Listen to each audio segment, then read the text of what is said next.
on. So let's start with the class. We'll start with nucleophilic addition reaction. Last इसमें अपन ने electrophilic addition reaction देखा था. Nucleophilic addition reaction वैसे अपने फ़िलहाल बहुत ज़्यादा काम की नहीं है, स्टिल टाइम जब अपने को मिलता है, but anyway we will have to look in the future, तो उसके हिसाब से अपने इसको डिस्कस करना है. सो ये अपने को जब अपन अल्कोहल की देखेंगे चैप्टर्स, तो उसमें अपने को ये रिएक्शन दिखेगा. ठीक है. सो जैसे मान लो कीटोन है, ओके, कोई aldehyde ketone, even carboxylic acid ले सकते हो, तो so will just take a ketone और यहाँ पे दिस इज द कार्बन. अब because of the electronegativity difference between oxygen and carbon क्या होगा, ऑक्सीजन के ऊपर there is delta negative charge और इस कार्बन के ऊपर there is a delta positive charge. बराबर है. ये अपने को रेजोनेंस के थ्रू भी मिलता है basically, but we not going to go in there right now. So there is a delta positive charge on that carbon. ठीक है. अब होता क्या है कि if you react this with HCl, so we gonna get H plus and Cn minus ion. ठीक है. Cyanide ion मिल रहा है और H प्लस आयन मिल रहा है. ओके. सो ये जो कार्बन है, okay, that is basically your electrophile. This carbon is electrophile और ये जो साइनाइड आयन है that is your nucleophile, isn't it. अब ये कार्बन और ये साइनाइड, ओके, ये दोनों एक दूसरे के लिए बन गए बेसिकली, ऐसे समझ रहे हैं ना अपन. Okay. Carbon is electrophilic, cyanide ion is nucleophilic. तो क्या होगा कि ये जो साइनाइड आयन है ये इस कार्बन के ऊपर जाके अटैक करेगा. ओके. अब कार्बन की वैलेंसी एक्सीड हो जाएगी इस केस में. अपन ऐसा नहीं कर सकते, तो अपने को इलेक्ट्रॉन्स मूव करना पड़ेगा ऑन द ऑक्सीजन. ठीक है. अब ये जब इलेक्ट्रॉन ऑक्सीजन के ऊपर आएंगे तो ये सिचुएशन हो गई. अब R है, देन यू हैव कार्बन, ये R1 हो गया तुम्हारा. ठीक है ना. और यहाँ पे ऑक्सीजन के ऊपर नेगेटिव चार्ज आ जाएगा, 6 इलेक्ट्रॉन्स आ जाएंगे, lone pair of electrons, and then we have Cn. ठीक है ना. Cn ने अटैक किया कार्बन के ऊपर, तो ये इस तरह का ये बन गया. अब देन यू हैव ऑक्सीजन और oxide ion which is your nucleophile. ठीक है. तो ये तुम्हारा न्यूक्लियोफाइल है. इलेक्ट्रोफाइल कहाँ पे, इलेक्ट्रोफाइल अब है हाइड्रोजन H प्लस. तो ये इलेक्ट्रोफाइल, ये न्यूक्लियोफाइल इलेक्ट्रोफाइल के ऊपर अटैक करेगा and you gonna get this as the final product. दिख रहा है क्या, जिसको मैंने सिर्फ थोड़ा अलग तरीके से लिखा है, R1 Cn and OH same group से. ठीक है. सो ऑक्साइड आयन क्या किया, ऑक्साइड आयन ने हाइड्रोजन पकड़ लिया. Okay. Again look at it, दोनों केसेस में क्या हो रहा है, इलेक्ट्रोफाइल और न्यूक्लियोफाइल जाके मिल रहे हैं, इजंट इट. न्यूक्लियोफाइल इलेक्ट्रोफाइल के ऊपर अटैक करेगा और कुछ ना कुछ करेगा. यहाँ पे दोनों केसेस में क्या हो रहा है, साइनाइड आयन ने इसके ऊपर अटैक किया और ये जो ऑक्सीजन है, ओके, ये जो ऑक्सीजन के इलेक्ट्रॉन है ये हाइड्रोजन को जाके ग्रैब करेंगे. So we get that this is nothing but an addition reaction. और यहाँ पे पहली स्टेप में कौन ऐड हो रहा है, cyanide ion. Okay. Cyanide ion is the nucleophile, वो ऐड हो रहा है कार्बोनिल कार्बन के ऊपर, इसलिए इसको अपन बोलेंगे न्यूक्लियोफिलिक एडिशन रिएक्शन. समझ में आया क्या. ये जो न्यूक्लियोफिलिक एडिशन रिएक्शन है इसको भी अपन 2 स्टेप में दिखा सकते हैं. जैसे इलेक्ट्रोफिलिक दिखाया था वैसे न्यूक्लियोफिलिक. तो पहला स्टेप रहेगा न्यूक्लियोफाइल कार्बोनिल कार्बन के ऊपर ऐड होगा. तो ये जो कार्बन है that is aldehyde, ketone, amide, acyl chloride, काफ़ी सारे कंपाउंड्स है. ये रिएक्शन अपने को बाकी बहुत बाद में आती है. ठीक है. तो अभी बहुत ज़्यादा चिंता मत करो, जैसे जान लो इसको. ठीक है. पूरा इस रिएक्शन के बारे में अभी मालूम करने की ज़रूरत नहीं है. ठीक है. सो ये यहाँ पे ऐड हो रहा है. बेसिकली इलेक्ट्रॉन्स अपने को मूव करने पड़ेंगे, ये अपने को मिलता है, इजंट. ये मैंने तुमको दिखाया था. ये पहला स्टेप है, इसको अपन बोलते हैं रेट डिटरमाइनिंग स्टेप. क्यों बोलते हैं, क्योंकि ये स्लो है. जो भी स्लो स्टेप होता है वो होता है रेट डिटरमाइनिंग स्टेप. यही स्टेप रिएक्शन का रेट डिटरमाइन करता है. ये स्टेप जितना फास्ट उतनी फास्ट रिएक्शन, ये स्टेप जितना स्लो उतनी स्लो रिएक्शन. ठीक है. अब यहाँ पे मैंने क्या बताया, यहाँ पे न्यूक्लियोफाइल ऐड हो रहा है, इसलिए this is also rate determining step. सबसे इंपॉर्टेंट स्टेप यही है, isn't it. This is the most important step जिसमें न्यूक्लियोफाइल अटैक कर रहा है, इसीलिए अपन इसको क्या बोलते हैं, न्यूक्लियोफिलिक एडिशन रिएक्शन. ठीक है ना. ये न्यूक्लियोफिलिक एडिशन रिएक्शन इसलिए बोल रहे हैं क्योंकि जो सबसे इंपॉर्टेंट स्टेप है which is rate determining step, उसमें न्यूक्लियोफाइल ऐड हो रहा है। ओके, नेक्स्ट होता है सेकंड स्टेप में एडिशन ऑफ इलेक्ट्रोफाइल। ये तो बहुत आसान सी बात है। बेसिकली यहाँ पे नेगेटिव चार्ज है, there is a positive cation in the solution acid में, और ये उसको जाके ग्रैब करेगा एंड यू गॉट दिस। ये जो प्रोडक्ट है इसको अपन बोलते हैं साइनोहाइड्रीन। ओके, ब्रेक डाउन कर लो। साइनो साइनाइड, हाइड्रीन OH, समझ में आया ना। सो ये प्रोडक्ट को अपन बोल रहे हैं साइनोहाइड्रीन। बहुत इंपॉर्टेंट है एक्चुअली, काफ़ी रिएक्शंस है, बट जैसे हमने बताया तुमको, ये तुमको अल्कोहल्स के बाद में आएंगे ये प्रोडक्ट्स, ठीक है ना। अल्कोहल्स में आते हैं बेसिकली, और उसके बाद में अल्कोहल्स एंड आफ्टर अल्कोहल्स तुमको ये साइनोहाइड्रीन जो है इसके रिएक्शंस तुमको वहाँ पे ज़्यादा आएंगे, ठीक है। हम आगे देखेंगे कि रिएक्शंस किस तरह से होते हैं, क्या होते हैं। बेसिकली जैसे फंक्शनल ग्रुप केमिस्ट्री देखेंगे, सारे रिएक्शंस रिपीट होंगे। ऑर्गेनिक केमिस्ट्री की एक सबसे अच्छी बात ये होती है कि इसमें काफ़ी रिएक्शंस रिपीट होते रहते हैं। यही रिएक्शन तुमको अल्कोहल में दिखेगा, यही रिएक्शन कीटोन में भी दिखेगा, यही रिएक्शन तुमको aldehyde ketones carboxylic acid chapter में भी दिखेगा।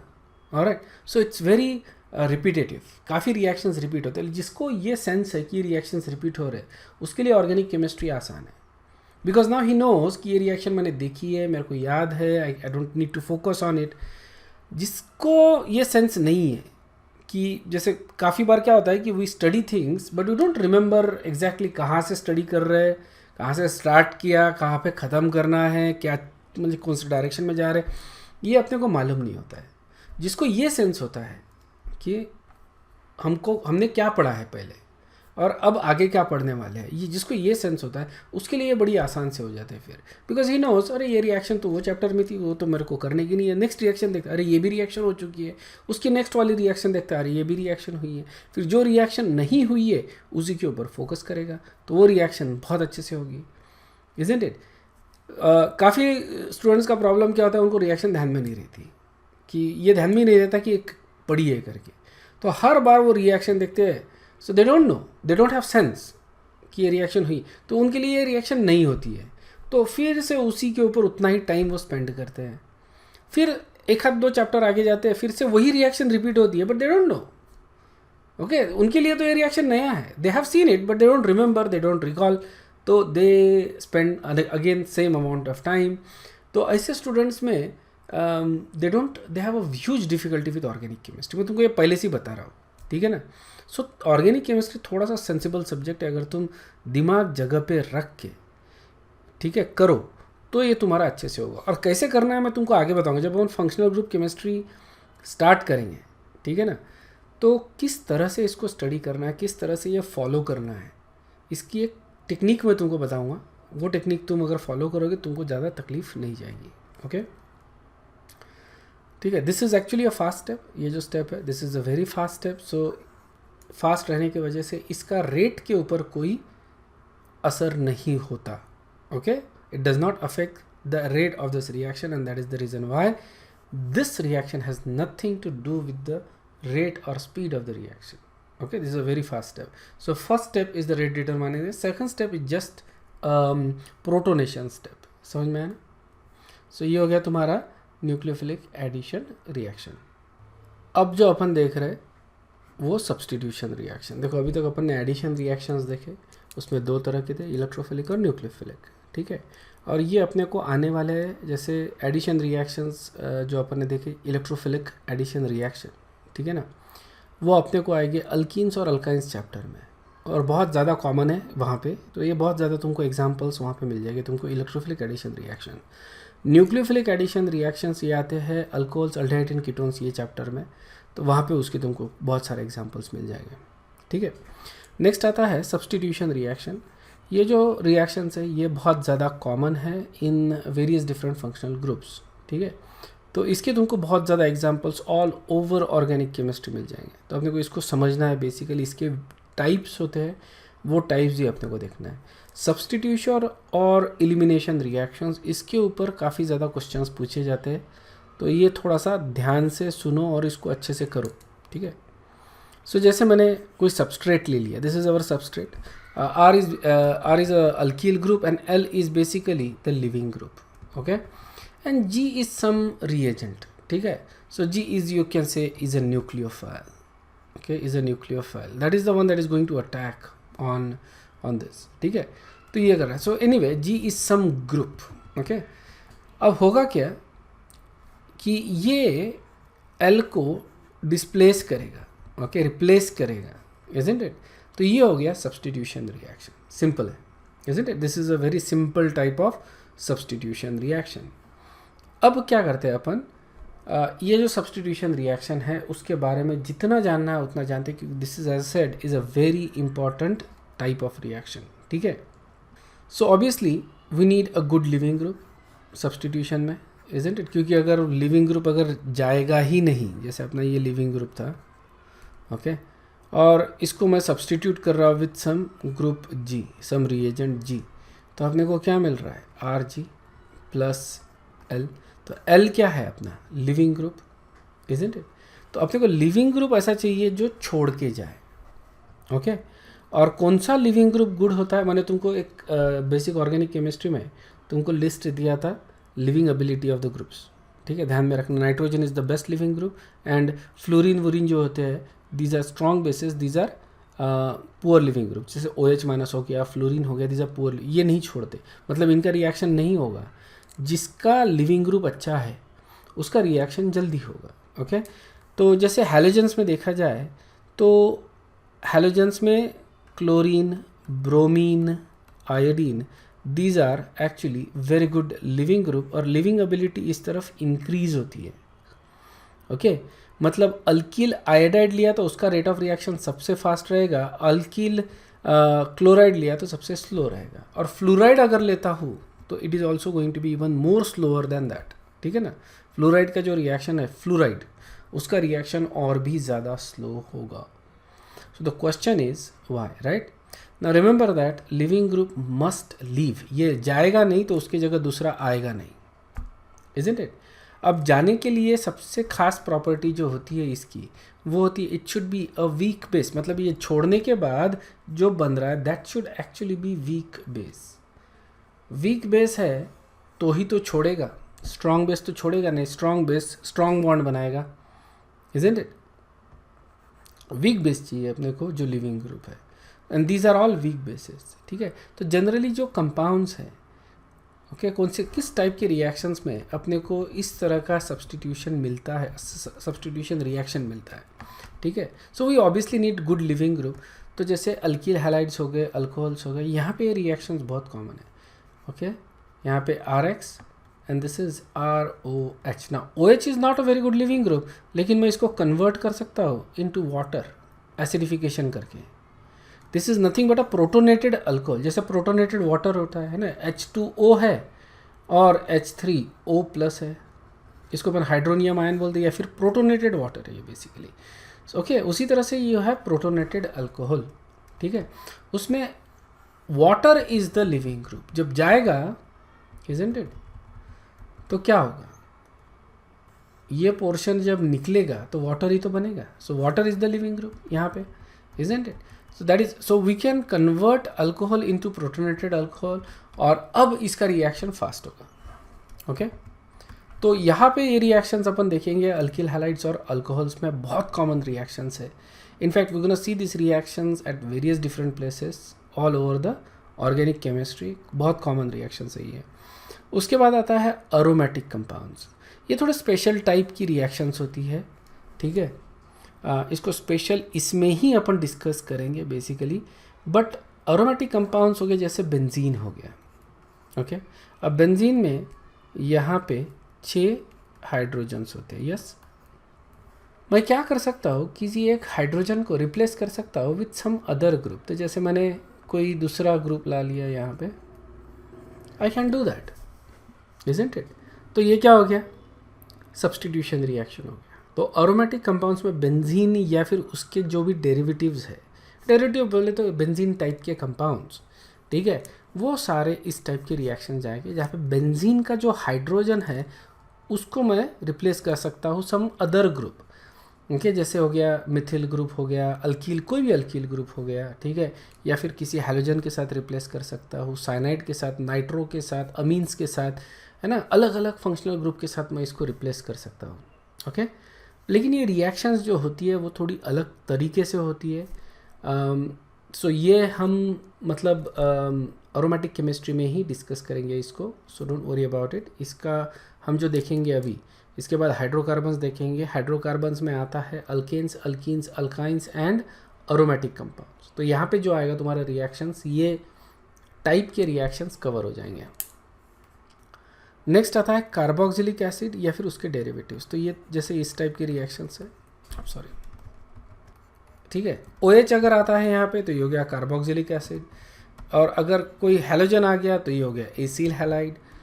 OCO-CH3 आ जाता है तो ये हो जाता है अनहाइड्राइड, है ना। या फिर OCH3 या OR आ जाता है तो ये होता है एस्टर।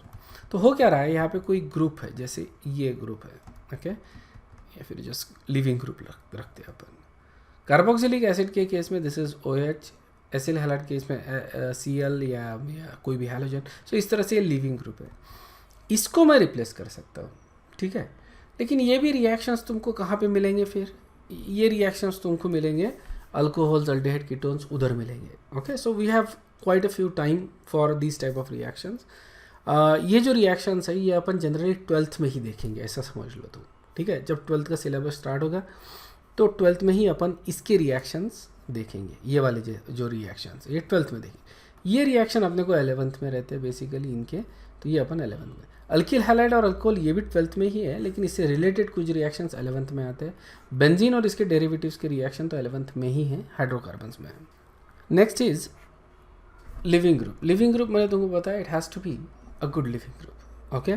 सो गुड लिविंग ग्रुप क्या होता है, a conjugate base of a strong acid. You remember conjugate acid base theory, ठीक है ना। Conjugate base of a strong acid, अगर मान लो ये एसिड है, ठीक है ना, मान लो कि ये स्ट्रॉन्ग एसिड है, तो इसका जो कॉन्जुगेट बेस बनेगा वो कैसा रहेगा, वीक बेस, बराबर है। ये इसका कॉन्जुगेट बेस हो गया। स्ट्रॉन्ग एसिड का conjugate base weak, weak acid का conjugate base strong, isn't it, उल्टा होता है। अब समझने की बात है, ठीक है। ये एसिड स्ट्रॉन्ग क्यों है, why is it strong, okay. जैसे फॉर एग्जाम्पल मैं HCl लेता हूँ, ठीक है, NH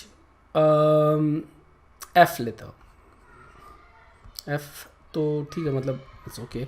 HOH लेता हूँ, I think more sensible, isn't it, क्योंकि अपने को मालूम है water is a neutral compound, मतलब कि वीक एसिड है, ओके, बहुत ही वीक एसिड है, ऑलमोस्ट वीक की है। अब इसको अपन न्यूट्रल मान के चलते हैं। वाटर न्यूट्रल इसलिए मानते हैं, मैंने तुमको आगे बताया था, बेसिक केमिस्ट्री में तुमको बताया था मैंने कि न्यूट्रल इसलिए because it gives you equal number of H+ and OH- ion, that's why it is neutral, okay. But it gives H+, सो उस रिस्पेक्ट से अपन इसको वीक एसिड तो मान सकते हैं, ठीक है।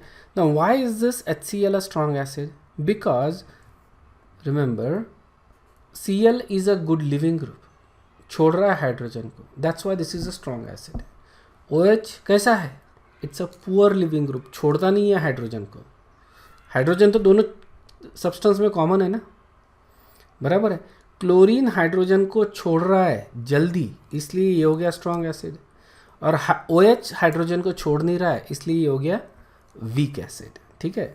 सो इफ इट लीव्स, ये अंडरस्टूड है ना, या तो छोड़ कौन रहा है जल्दी, क्लोराइड आयन, ये छोड़ रहा है जल्दी, इसका मतलब ये क्या हो गया, वीक बेस, और ये हो गया स्ट्रॉन्ग बेस।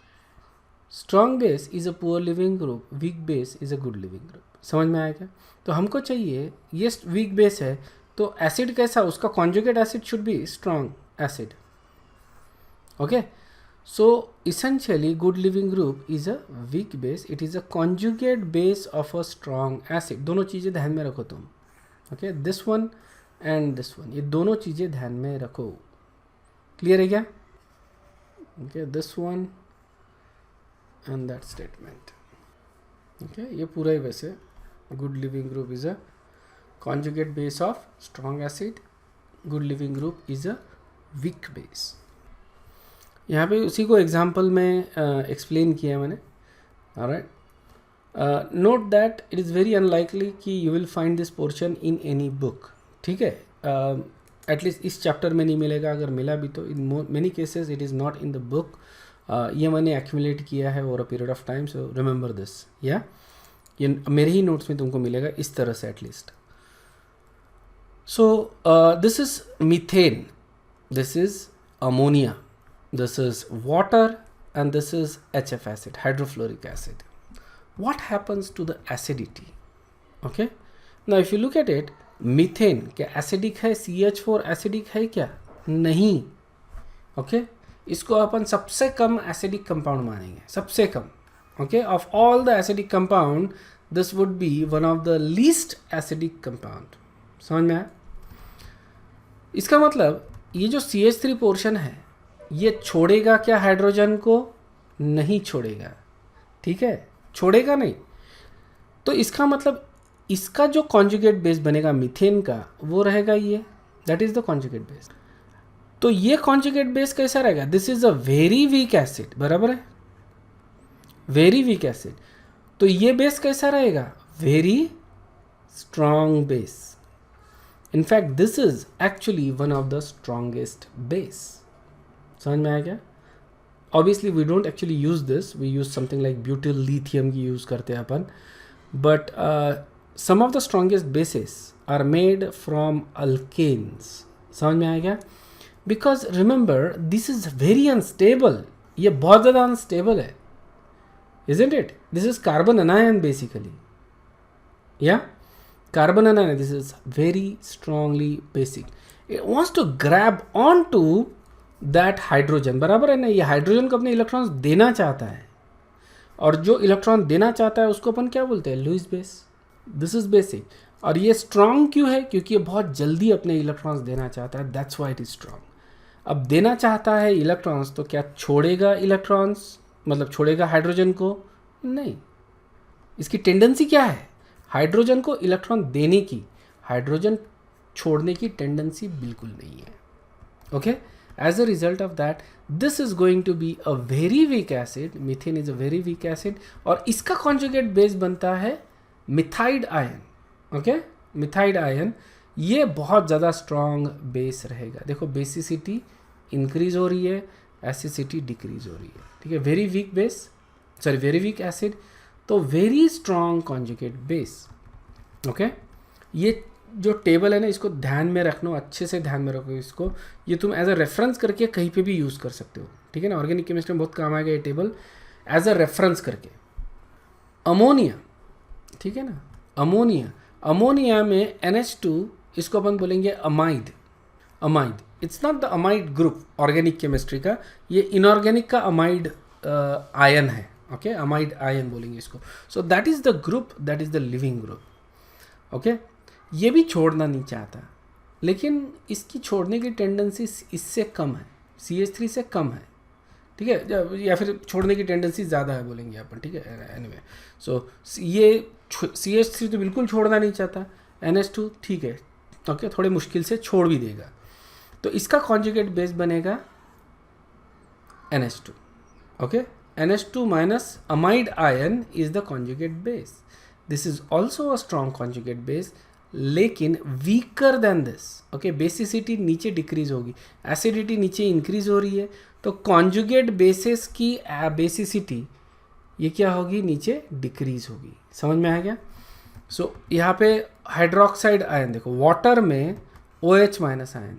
ठीक है, we know water is a weak acid. ठीक है, लेकिन ये तो बेसिक कंपाउंड है, मतलब this is not even acidic compound, isn't it? these two are acidic compound, not even acidic compound. Okay, अब हाइड्रोजन को छोड़ने की थोड़ी टेंडेंसी OH में है. It's a weak acid, weak acid है, तो इसका बेस कैसा आएगा? Strong. This is very strong, this is also very strong, this is just strong. OH minus ion is a strong base. Okay, ठीक है ना, OH minus ion is a strong base. Okay, इसका मतलब water is a weak acid, तो that is the leaving group. Okay, और अगर fluoride देखें तो fluoride is a weak base. Okay, weak acid. Okay, it's a stronger acid than water. Water से stronger acid है, तो इसका मतलब fluoride ion is a weaker base than hydroxide ion. ठीक है, so what I want you to remember actually, कि इस direction में बेसिसिटी डिक्रीज हो रही है, बेसिसिटी डिक्रीज हो रही है, एसिडिटी इंक्रीज हो रही है। ओके, जैसे जैसे एसिडिटी बढ़ रही है उनके कॉन्जुगेट बेसिस की बेसिसिटी डिक्रीज हो रही है। And this is also related to electronegativity, ठीक है ना। If you look at it, stability क्या हो रही है, what is happening with the stability. ये जो बेसिस है, कॉन्जुगेट बेसिस, इनकी स्टेबिलिटी, ऑब्वियसली इलेक्ट्रोनेगेटिविटी बढ़ रही है तो स्टेबिलिटी भी इंक्रीज हो रही है। स्टेबिलिटी इंक्रीज हो रही है तो बेसिसिटी क्या होगी, डिक्रीज होगी। मेक सेंस और नॉट। स्टेबिलिटी इंक्रीज हो रही है ना, तो ये नेगेटिव चार्ज ज़्यादा स्टेबल है, तो इनको ये नेगेटिव चार्ज डोनेट करने की या देने की इतनी ज़्यादा ज़रूरत नहीं है नीचे में। Just compare methide ion and fluoride ion. Methide ion में कार्बन जो है, that is basically carbanion, ठीक है। इसको मतलब ये रह ही नहीं सकता, बिना हाइड्रोजन डोनेट किए ये रह ही नहीं सकता। So it is a very strong base. लेकिन fluoride ion is a very weak base because it is stable enough, क्योंकि fluoride ion is more electronegative, it can handle the negative charge, handle कर सकता है, इसलिए ये थोड़ा weak base है। समझ में आ गया। सो देखो, लिविंग एबिलिटी जो है वो कौन से फैक्टर्स के ऊपर डिपेंड करती है। सबसे पहले इलेक्ट्रोनेगेटिविटी अगर इंक्रीज होती है, जैसे टॉप टू बॉटम अपन देख रहे हैं, तो जो बेसिस है उनकी जो लिविंग एबिलिटी है टॉप टू बॉटम डिक्रीज होती है, सॉरी इलेक्ट्रोनेगेटिविटी इंक्रीज होती है तो बेसिसिटी डिक्रीज होती है, ठीक है ना। तो living ability of the group, अगर बेसिसिटी डिक्रीज हो रही है, इलेक्ट्रोनेगेटिविटी क्या हो रही है, सॉरी इलेक्ट्रोनेगेटिविटी अगर इंक्रीज हो रही है तो बेसिसिटी डिक्रीज होगी, इजंट इट। इलेक्ट्रोनेगेटिविटी इंक्रीज हो रही है, जैसे अभी जो एग्जांपल देखा अपन ने स्लाइड, फ्लोराइड ज़्यादा इलेक्ट्रोनेगेटिव है इसलिए उसकी बेसिसिटी कम है, इन्वर्स रिलेशनशिप है। ओके, तो लिविंग एबिलिटी, LA लिख रहा हूँ मैं फॉर लिविंग एबिलिटी, अगर बेसिसिटी डिक्रीज हो रही है तो लिविंग एबिलिटी इंक्रीज होगी। मतलब जितना वीक बेस उतना अच्छा लिविंग ग्रुप। ओके, तो इसका मतलब लिविंग एबिलिटी अगर देखना है आपने को, तो इलेक्ट्रोनेगेटिविटी से डायरेक्ट कोरिलेट कर सकते हैं। जितना ज़्यादा इलेक्ट्रोनेगेटिव एटम उतना ज़्यादा वो बेटर लिविंग ग्रुप है। लेकिन देर इज़ अ डिफरेंस, ठीक है ना। लेफ़्ट टू राइट जब जा रहे हैं अपन तो ये ट्रू हो जाता है, यानी you go left to right. For example OH minus ion and F minus ion, ठीक है। सो ऑक्सीजन से ज़्यादा इलेक्ट्रोनेगेटिव कौन है, फ्लोराइड आयन, इसलिए fluoride ion is a better leaving group, it's a weak base, it's a better leaving group. Okay, लेकिन size is also relevant. Size अगर बड़ा है तो लिविंग एबिलिटी जो है वो इंक्रीज होती है, and this is evident in case of F minus, Cl minus, Br minus and I minus, ठीक है ना। इनफैक्ट अगर इलेक्ट्रोनेगेटिविटी देखा जाए तो इलेक्ट्रोनेगेटिविटी इधर इंक्रीज हो रही है, ठीक है। तो अपना एक्सपेक्टेशन क्या था कि fluoride ion should be the best leaving group, लेकिन ऐसा नहीं है। लिविंग एबिलिटी जो है वो एग्जैक्टली अपोजिट फॉलो करती है because of size. Size increase हो रहा है इसलिए लिविंग एबिलिटी फॉलो होता है। समझ में आ रहा है ना। सो साइज़ का बहुत मेजर फैक्टर होता है। अगर बड़ा साइज़ है, बेसिकली अगर साइज़ बड़ा है तो जो नेगेटिव चार्ज होता है वो ज़्यादा डिस्पर्स्ड होता है, ओके, कॉन्सनट्रेटेड नहीं होता है, तो ये आयन जो है थोड़ा स्टेबल होता है और ये आसानी से लीव करेगा।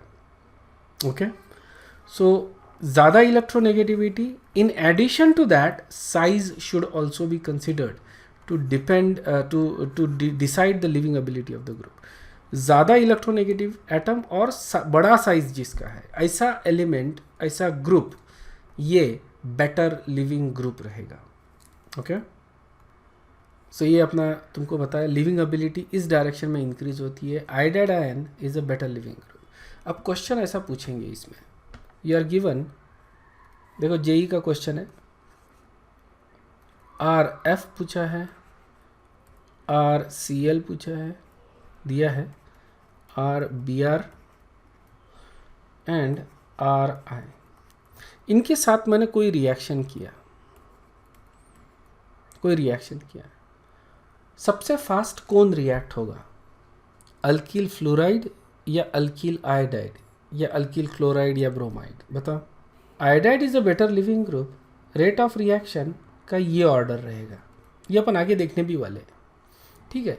अब ये तो हो गया 15 साल पुराना क्वेश्चन, इज़न्ट इट, जेई का ही क्वेश्चन है, बट ये 15 साल पुराना क्वेश्चन है, ये आजकल ऐसे क्वेश्चन नहीं पूछेंगे। अभी क्वेश्चन पूछेंगे तुमको, स्ट्रक्चर्स दे दिए अलग अलग, और सिर्फ ये ही नहीं और भी फैक्टर्स इसमें ऐड कर दिए, इलेक्ट्रॉन विड्रॉइंग ग्रुप लगा दिए, इलेक्ट्रॉन डोनेटिंग ग्रुप लगा दिए, various types of reaction, substrate change कर दिया, तो और तुमको प्रोडक्ट भी डिसाइड करना है, हो सकता है उसमें स्टीरियो के अलग अलग फैक्टर्स उसमें मिक्स कर सकते हैं। ये सिंपल कॉन्सेप्ट में क्या कर रहे हैं, अलग अलग फैक्टर्स मिक्स कर रहे हैं, and it is not difficult. सिर्फ अपना क्या होता है, we forget to apply this concepts, हमको ये याद आ गया, हमने ये लगा दिया, लेकिन there might be another factor that needs to be applied, तो वो भी अप्लाई करो, ये भी अप्लाई करो, and then come up with the solution. अब ये तुम सोचोगे कि सर हमको कैसे मालूम कौन सा कॉन्सेप्ट अप्लाई करना है, and that's where the practice comes in the handy. Okay, practice करना बहुत ज़रूरी है, it's very important to do the practice on these things, so you know कि which concepts needs to be applied when and which concepts needs to give more importance than the other ones। ये बहुत ज़्यादा ज़रूरी होता है, and this comes from practice itself। समझ में आया ना? so इसी क्वेश्चन को थोड़ा सा अपन और कॉम्प्लिकेट बना सकते हैं, ओके, जो अपन करेंगे भी आगे, डोंट वरी अबाउट इट, और मैं उसको एक्सप्लेन भी करूँगा। थर्ड फैक्टर होता है रेजोनेंस। ओके, नाउ रेजोनेंस आ जाता है तो living ability of the group also increases, क्योंकि रेजोनेंस से क्या होता है, स्टेबिलिटी इंक्रीज होती है। जैसे कोई आयन है, ओके, एनी आयन, जैसे मैं ये ले लेता हूँ, ठीक है, ये आयन बना दिया मैंने, ऑलराइट। नाउ ये जो आयन है, इसको मैं निगेटिव चार्ज इस तरह से डीलोकलाइज कर सकता हूँ, इसका रेजोनेंस स्ट्रक्चर बना सकता हूँ। अब ये जो रेजोनेंस स्ट्रक्चर है दैट इज़ वेरी स्टेबल, क्योंकि इसमें सारे जो एलिमेंट्स हैं इनका ऑक्टेट जो है कंप्लीट है। So can we say that this is going to be a very good leaving group? Yes, it's going to be a very good leaving, it's a big leaving group but it is a good leaving group. समझ में आया क्या? और इसका एक special type of reactions बनते हैं जो अपन अल्डिहाइड कीटोन्स चैप्टर में देखते हैं बेसिकली, जो don't worry about it, still there is still time for that. Special type के रिएक्शंस अपन देंगे। Just wanted to give an example जहाँ पे रेजोनेंस के वजह से लिविंग एबिलिटी इंक्रीज हो रही है। Okay, you can also say कि फिनॉल्स, ठीक है, ये अच्छा एग्जांपल है, ये अच्छा एग्जांपल है। फिनॉल में भी OH ग्रुप है भाई, अल्कोहल में भी OH ग्रुप है। फिनॉल से अगर मैं हाइड्रोजन सेपरेट करता हूँ, ठीक है, ये बन रहा है, CH3OH से हाइड्रोजन सेपरेट करता हूँ, और इस तरह के क्वेश्चंस भी एग्जाम्स में पूछते हैं, नीट और JEE दोनों जगह। पूछा ये है कि ये दोनों कंपाउंड में से ज़्यादा एसिडिक कौन है, which compound is more acidic, phenol और मिथेनॉल, ठीक है। अब देखो ये कैसा है कि you can need to know okay what is exactly happening, you can not actually predict it on the first hand. ये तुमको मालूम है, मेरे को मालूम है, इसलिए मैं ये बता सकता हूँ तुमको कि you don't know so you won't be able to tell me, ठीक है। But phenol is actually more acidic, the reason for that, ये नेगेटिव चार्ज डीलोकलाइज होता है ऑन बेंजीन रिंग। समझ में आया? रेजोनेंस होता है, रेजोनेंस के वजह से ये जो फिनोलेट आयन है, क्योंकि ये नेगेटिव चार्ज में डीलोकलाइज कर सकता हूँ on the benzene ring and we get phenolate ion. Okay, तो फिनोलेट आयन जो है which is this is actually resonance stabilized. क्या इस तरह का रेजोनेंस स्ट्रक्चर यहाँ पे बनता है?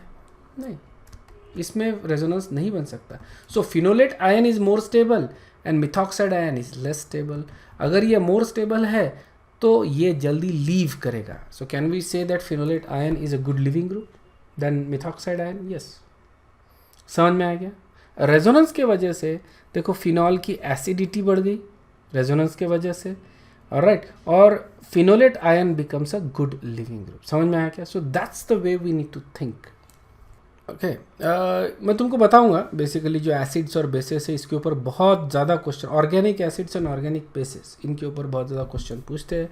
इनके बारे में मैं तुमको बहुत ज़्यादा डिटेल में बताऊँ। थोड़ा सा अपन एक अपना बेसिक ऑर्गेनिक केमिस्ट्री कवर कर लेते हैं and then we gonna talk about this acids and bases thing. Okay, ये फंक्शनल ग्रुप में भी अपने को डिस्कस करना पड़ता है। Okay, let's take 3 compounds, alcohol, alkyl methane sulfonate, इसको अपन अल्कील मेसिलेट बोलते हैं, एज अ एग्जाम्पल लिया है। ओके, सो नॉट नेसेसरीली कि तुमको ये स्ट्रक्चर्स याद करने हैं या फिर ऐसा तुम्हारे सिलेबस में है नहीं है, I don't know, I just want to give you an example. And then you have alkyl 4 methyl benzene sulfonate, ये अल्कील टॉसिलेट है, अल्कील मेसिलेट है और ये अल्कोहल है। ठीक है, तुमको स्ट्रक्चर ध्यान में रखने की ज़रूरत नहीं, जस्ट देखो कि क्या हो रहा है ना। हाइड्रोजन निकाल दो, ठीक है, अल्कोहल में से, तो you get sorry OH group निकाल दो, यहाँ से OH ग्रुप निकाल दो, ठीक है ना, तो तुमको कार्बोकेटाइन मिल रहा है, हाइड्रोक्साइड आयन मिल रहा है। यहाँ पे ये group is the leaving group, so यहाँ पे this is the leaving group, या जो ग्रीन में मार्क किया है, that is the leaving group, यहाँ पे that is the leaving group and यहाँ पे that is the leaving group. Okay, so जब लिविंग ग्रुप निकल जाएगा तो तुमको कार्बोकेटाइन मिल रहा है तीनों केसेस में। Okay, and these are your leaving groups, you can clearly see. Now which one is a better leaving group, जिसमें ज़्यादा रेजोनेंस है, that is a better leaving group. So obviously this is the best leaving group. Okay, and this is the worst leaving group in तीनों के case में, and this is intermediate. Clear है? So living ability इस तरफ पे increase हो रही है। Okay, living ability increases with resonance, resonance की वजह, यहाँ पे भी रेजोनेंस है, let me show you the resonance. यहाँ पे रेजोनेंस अपन दिखा सकते हैं इस तरह से, नेगेटिव चार्ज इधर भी जाएगा और फिर you can draw another resonance जहाँ पे नेगेटिव चार्ज इस ऑक्सीजन पे, मतलब एक नेगेटिव चार्ज ये 3 ऑक्सीजन के ऊपर डिवाइड रहेगा। यहाँ पे क्या हो रहा है, नेगेटिव इस तरह से दिखा सकता हो, ये एक रेजोनेंस स्ट्रक्चर हो गया, negative charge on the oxygen. Second resonance आएगा negative charge on this oxygen. Third resonance आएगा कि you have a negative charge on here on the benzene ring. Okay, इसके रेजोनेंस अलग अलग दिखा सकते हैं। तो इसमें अपने को ज़्यादा रेजोनेंस मिल रहा है क्योंकि यहाँ पे नेगेटिव चार्ज इसके ऊपर भी डिलोकलाइज्ड है और बेंजीन रिंग के ऊपर भी डिलोकलाइज्ड है। Isn't there is a methyl group यहाँ पे मिसिंग है, actually should be there, typing में निकल गया वो जस्ट, और maybe we can just you know remove it from here. Okay, it's not necessary कि मिथिल ग्रुप रहे वहाँ पे। सो एनीवे, सो ये समझ में आ गया क्या तुमको? रेजोनेंस यहाँ पे ज़्यादा है, इसलिए ये जो ग्रुप रहेगा that is going to be a good leaving group. This is a good leaving group and this is a very poor leaving group. Okay, तो अगर मेरे को रिएक्शंस रेट्स पूछे गए तो मैं क्या बोलूँगा? Rate of reaction will increase in that direction. Okay, समझ में आया? ये बहुत सिंपल कॉन्सेप्ट्स है लेकिन बहुत इम्पॉर्टेंट कॉन्सेप्ट्स है। ओके, काफ़ी बुक्स में ये कॉन्सेप्ट्स मिस किए जाते हैं। ये मैंने इसलिए यहाँ पे डाले क्योंकि जब मैंने क्वेश्चंस देखे JEE, जब मैंने पढ़ाना चालू किया था और जब मैंने JEE के क्वेश्चंस देखे, ओके, तो मेरे को लगा कि ये कॉन्सेप्ट्स पढ़ाए जाने चाहिए। Okay, this are not in the books, ध्यान में रखना, लेकिन ये पढ़ाए जाने चाहिए। Alright, it is not necessary कि तुमको प्रैक्टिस कर के ही ये कॉन्सेप्ट्स नॉलेज जनरेट हो। That is what is expected basically in most जगह पे क्या होता है कि तुमसे प्रैक्टिस करवाई जाती है और फिर अरे प्रैक्टिस में गलत क्यों हुआ, फिर तुम क्वेश्चन पूछते हो तुम्हारे टीचर से और तुम्हारा टीचर फिर उसको एक्सप्लेन, नहीं ऐसा नहीं है, ऐसा है। सो तुम क्वेश्चन यार तो कहीं आया नहीं था कॉन्सेप्ट, लेकिन तुमको सीखने को मिल रहा है उसको, तो प्रैक्टिस से तुम सीख रहे हो। ओके, लेकिन उसके लिए तुमको गलती करनी पड़ रही है, बराबर है, and then you go and clear the doubt. मैं नहीं चाहता कि वो हो, मैं चाहता हूँ कि एटलीस्ट तुमको एक बेसिक नॉलेज रहे और ये अप्लाई करके तुम कोशिश करो। जब तुम अप्लाई करोगे तुमको समझ में आएगा, तुमको पूछने की ज़रूरत नहीं पड़ेगी। जब तुम सॉल्यूशंस देखोगे तो समझ में आएगा okay this is what it is. Okay, अभी याद आया मेरे को, अभी समझ में आया कि ऐसा क्यों हो रहा है। तुमको किसी को पूछने की ज़रूरत नहीं, खुद होके समझ में आ जाएगा। So that is the reason why I have included these in my notes. Okay, here is a review question. Which of the following is a better living group? Let's talk about this. Okay, so what is the best living group? So सबसे पहले तो क्या करना है, इनके conjugate acids लिख लो. ठीक है, एसिड्स लिखना है. कॉन्जुगेट बोले तो हाइड्रोजन ऐड करना है. This is H2O, this is HF, this is NH3 and this is HBr. तुमको इमीडिएटली क्लियर होना चाहिए कि which one is the strongest acid. Strongest acid कौन सा है? HBr. That is the strongest acid. मतलब कि this is going to be the weakest base, isn't it? और weakest base is a good living group. Okay, so best living group कौन सा है फिर? ब्रोमाइड. Okay, उसके बाद अगर बात करना है तुमको, so ये basically you can write them in order of acidity. ठीक है, मैं तुमको pK वैल्यूज के बारे में बताऊंगा आगे, don't worry about it. So HBr इसका ये सबसे स्ट्रांग है. ठीक है, उसके बाद HF, ओके, सेकंड. उसके बाद थर्ड आएगा वाटर, और सबसे weak is actually ammonia. Ammonia is basic, remember NH3 is basic, so it's not considered acidic at all. Okay, now that is the case. तो सबसे गुड लिविंग ग्रुप कौन सा रहेगा? ये वाला. ओके, so सबसे स्ट्रॉन्ग एसिड है, उसका conjugate base is going to be the best leaving group. और एंड सबसे मतलब उसी इसमें रहेगा फिर basically that is the best leaving group. या then this and this. Okay, अगर बेसिसिटी पूछा गया तो बेसिसिटी उल्टा रहता है. ठीक है, बेसिसिटी देखो सबसे स्ट्रॉन्ग, सबसे वीक एसिड कौन सा है? ये वाला, isn't it? NH3 is the weakest acid. तो इसका जो कॉन्जुगेट बेस है that is going to be the strongest base. Okay, then this, okay, sorry, then this और सबसे weak base bromide ion. Okay, so remember conjugate acid base से तुमको काफ़ी चीज़ें क्लियर होती है, तो उसको लिखने की आदत डलवा लो तुम. ठीक है, conjugate acid base अपन ने chemical bonding में देखे है. It's not that we haven't seen it, we have seen conjugate acid base theory chemical bonding में. Okay, next we're gonna look at substitution reaction, इनका classification.